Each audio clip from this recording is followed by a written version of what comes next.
Tudo bem? Bom dia, boa tarde, boa noite. Não sei que horas vocês estão vendo esse vídeo, mas eu tô aqui para dar continuidade, ao nosso devocional do Alimento Diário. Essa semana a gente vai estudar Gálatas, então a gente vai do início ao fim da semana, assim, estudando só Gálatas, então vai ser muito bom. Eu vou trazer alguns pontos importantes para vocês, sobre esses capítulos e também sobre a ideia de Gálatas, Eu queria primeiramente começar falando que Gálatas, quem escreve a carta Gálatas foi Paulo, ele implantou várias igrejas na província romana da Galácia. Então, ele escreve essa carta a essas igrejas. E por que ele escreve essa carta? Porque ele tinha ficado irritado com o fato de que alguns líderes tinham ido nessas igrejas que ele implantou e começaram a jogar o antigo sistema judaico em cima das pessoas, como se elas tivessem que seguir aquelas antigas regras da lei e tudo mais. Sendo que assim, quando você passa a viver uma vida com Cristo, e a partir do momento que Cristo foi, morto e ressuscitado por nós, a gente passa realmente a se viver pela fé, Nós somos também declarados justos pela fé, e não pelas nossas obras, e não pela lei também. Então, meio que esses líderes nessas igrejas estavam intimidando os cristãos a seguirem aquelas antigas doutrinas que não era mais necessário e que a vida em liberdade em Cristo não tinha mais ligação com as antigas doutrinas. E Paulo, da mesma forma que estava irritado com esses líderes, ele também estava chateado com os próprios cristãos por eles terem cedido a esses líderes e terem entendido e buscado também viver dessa maneira, como se eles precisassem do antigo sistema judaico para poder ser declarado justo perante o Senhor. Isso não é uma verdade.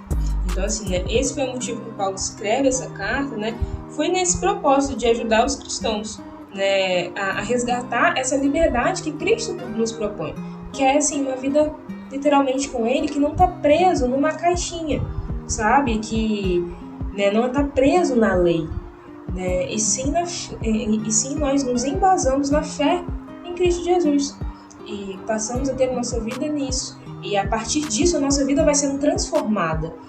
Mas não é como se você precisasse, da noite pro dia, passar a viver daquele jeitinho, com aquelas regrinhas todas direitinho. Não é isso. Então, Paulo escreve essa carta no interesse de ajudar, de alertar o pessoal das igrejas na Galácia, e poder dizer para eles a verdadeira liberdade em Cristo Jesus, que já tinha sido dita quando ele implantou a igreja. Só que esse conhecimento acabou se perdendo com o tempo, devido a esses líderes e também porque eles mesmos cederam. Então, Paulo escreve essa carta nesse intuito. Então, Paulo começa falando, no primeiro capítulo mesmo, para que se tome cuidado com as boas novas que são diferentes da que ele tem costume de pregar. Por quê?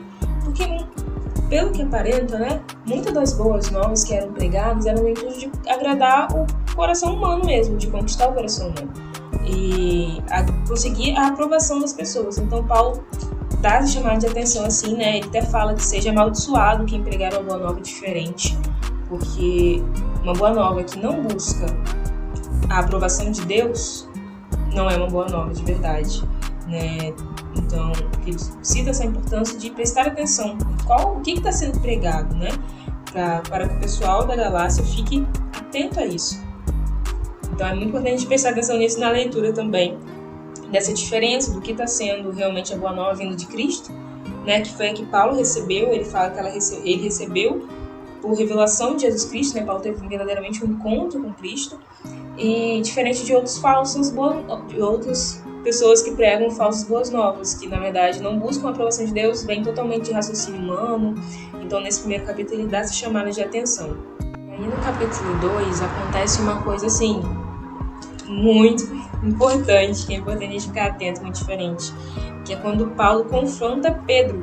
Está lá a partir do versículo 11 do capítulo 2. O que acontece? Pedro, ele vem para Antioquia e ele está comendo com os gentios. Só que quando começa a chegar algumas pessoas, alguns amigos de Tiago, Pedro ele começa a se afastar dos gentios.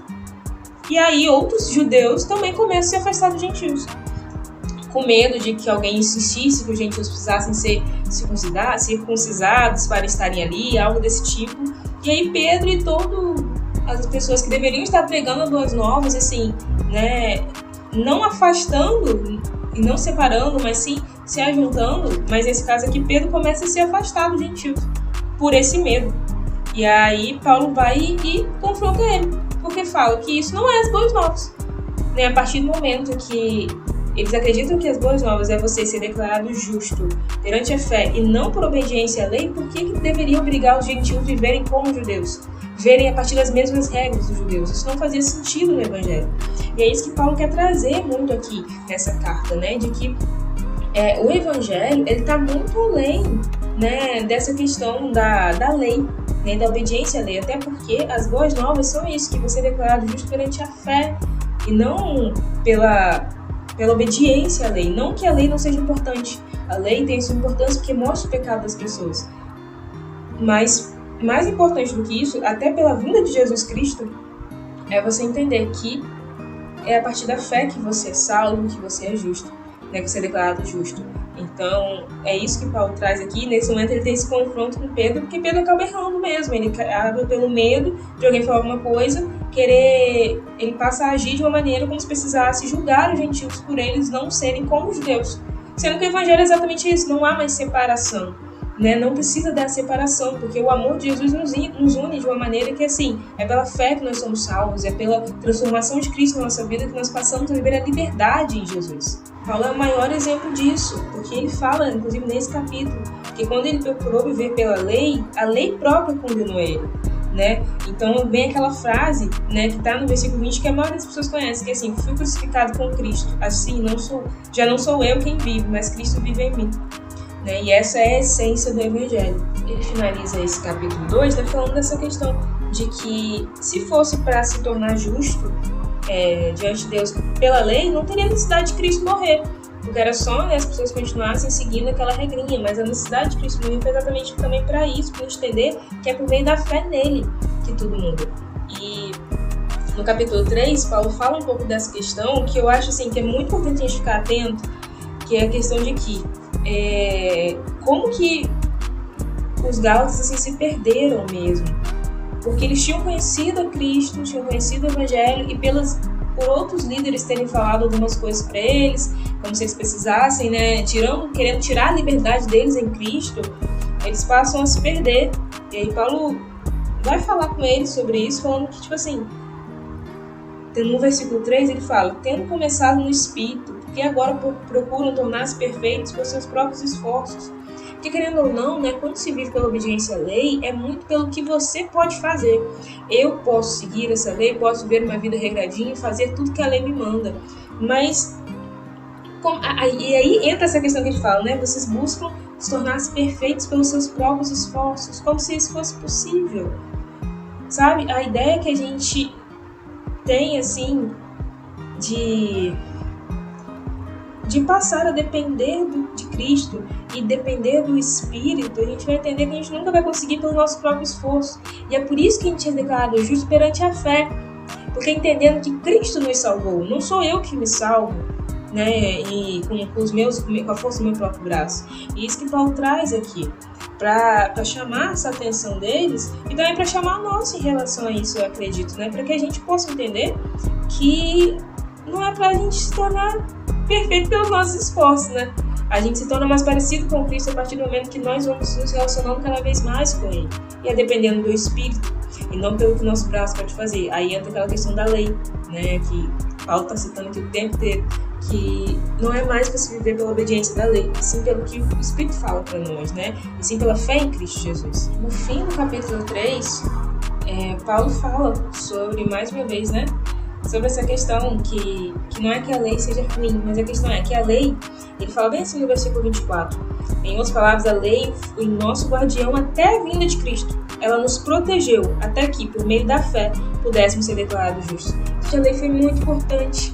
Só que a partir da vinda de Cristo, é por meio dele que a gente passa a depender e passa a entender que a gente é declarado justo. E aí ele fala da importância do batismo, porque no versículo 27, ele fala assim: todos que foram unidos com Cristo no batismo se revestiram de Cristo. E a partir disso não existe mais separação, não existe mais separação de gentil, judeu, fala que homem nem mulher, né? Escravo nem livre, pois todos são um em Cristo Jesus. Então, assim, essa parte é muito importante a gente ficar atento, porque é literalmente a reconciliação do homem com Cristo. A partir do sacrifício de Jesus, né? A partir também do batismo, a partir da vinda de Cristo, do batismo, tudo isso, a gente se torna um com Ele. E não existe mais separação. E aí volta a necessidade de Paulo está citando aqui o tempo todo, de que não é mais pela lei, e sim pela fé. Porque tudo isso acontece para que a gente se reconciliasse com Deus e pudesse viver mais pertinho dele. No capítulo 4, ele continua falando sobre isso. Inclusive, ele fala da questão de que nós pertencemos a Cristo e que podemos passar a clamar Ele como um Abba Pai, né? Como um paizinho, e que nós somos declarados filhos de Deus. E uma vez que nós somos filhos, Deus nos torna herdeiros. Então isso assim é um relacionamento de vida eterna com Ele, que só tem como vir pela fé, não tem como isso vir por coisa que nossos braços podem fazer. Sabe, essa é a essência, né, que Paulo quer trazer nessa carta toda.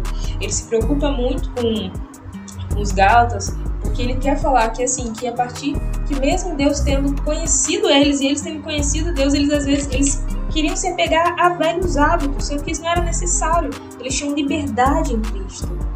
E parecia que eles estavam cedendo, como se tivesse que viver da antiga maneira. E não é mais necessário, né? A partir do momento que você está em Cristo, tudo muda. E isso que Paulo está tão preocupado com os Gálatas, que está chamando a atenção deles, né? Chama a nós também, para que a gente também não fique tão preso, né, em algo que não seja fé. Paulo continua falando no capítulo 5 sobre essa liberdade, né? Da liberdade que é viver, né, pelo Espírito, que é viver com Cristo Jesus, viver pela fé.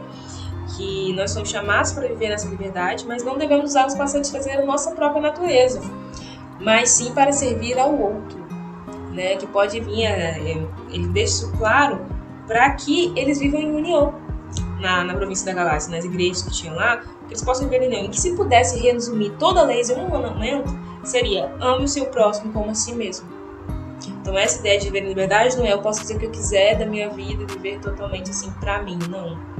Paulo fala aqui que, na verdade, a liberdade é você servir e amar o outro. Paulo, no capítulo 6, ele traz sobre a diferença de quem tem a vida guiada pela natureza humana e que tem a vida guiada pelo Espírito. E traz aqueles versículos, né, que é chave, que é o 22, que é o fruto do Espírito, né? De quem vive pelo Espírito, né, sendo guiado pelo Espírito, tem o fruto do amor, da alegria, da paciência, tudo isso, que são, né, são resumidos como fruto do Espírito. E já quem vive pela natureza humana, são totalmente diferentes, né? São a idolatria, a hostilidade, tem várias coisas aqui que são boas para a gente refletir, prestar atenção, para entender que a nossa vida precisa ser guiada pelo Espírito, que assim a gente vive em liberdade e vive da forma como Cristo nos chamou para viver, né? E deixa claro isso no versículo 24. Aqueles que pertencem a Cristo Jesus crucificaram as paixões e os desejos da sua natureza humana. Então, uma vez que a gente vive pelo Espírito, ele nos direciona em todas as áreas da nossa vida. Não existe uma única área que não esteja, né, sendo direcionada pelo Espírito, como nós dependemos do Senhor, como nós vivemos assim de maneira disponível para o que Ele tem para nós, e não para o que a gente quer, assim, somente, né? E aí ele finaliza no capítulo 6 falando da importância de ajudar os outros irmãos e também tomar cuidado para que você mesmo não seja tentado, mas também, né, estar disposto a ajudar. E também sobre a questão de que nós vamos escolher o que semeamos. E ele finaliza dando aquele fecho assim muito importante, que é a questão de que não importa se fomos circuncidados ou não, o que importa é que fomos transformados em nova criação. E por que ele finaliza assim? Porque essa era uma das questões que estava mais presente ali, né? Que os gentios tinham que viver da mesma maneira que os judeus, tendo a circuncisão e tudo e tal. Só que aqui, na verdade, ele está falando que isso não importa. Ele está falando que importa realmente é a nova criatura que você é em Cristo Jesus. E tudo que ele tem transformado na sua vida, que isso é a verdadeira essência do Evangelho. É muito mais que qualquer sistema antigo que não cabia mais a partir do que Jesus, assim, a partir da vinda de Jesus, da ressurreição dele, de tudo que ele fez e tem feito ainda, né, no mundo. Então é isso que Paulo finaliza trazendo, né, de que não importa se você foi circuncidado ou não, o que importa é a nova criatura que você é. E isso é lindo. Então é isso, pessoal. Espero que isso sirva, né, de grande ajuda para vocês. A semana eu acredito que vai ser muito boa. Esse livro é muito importante e é um livro muito bom de se estudar. São algumas questões que eu pontuei que eu acho legal ficar atento, mas espero que vocês descubram várias coisas novas e lindas no decorrer da leitura que também possam ser assim, né, usados para que o nosso cotidiano com Cristo, para que a gente possa sempre melhorar e buscar diminuir para que Ele cresça dentro de nós. Tá bom? Um abraço para todo mundo. Tchau, tchau. Boa semana.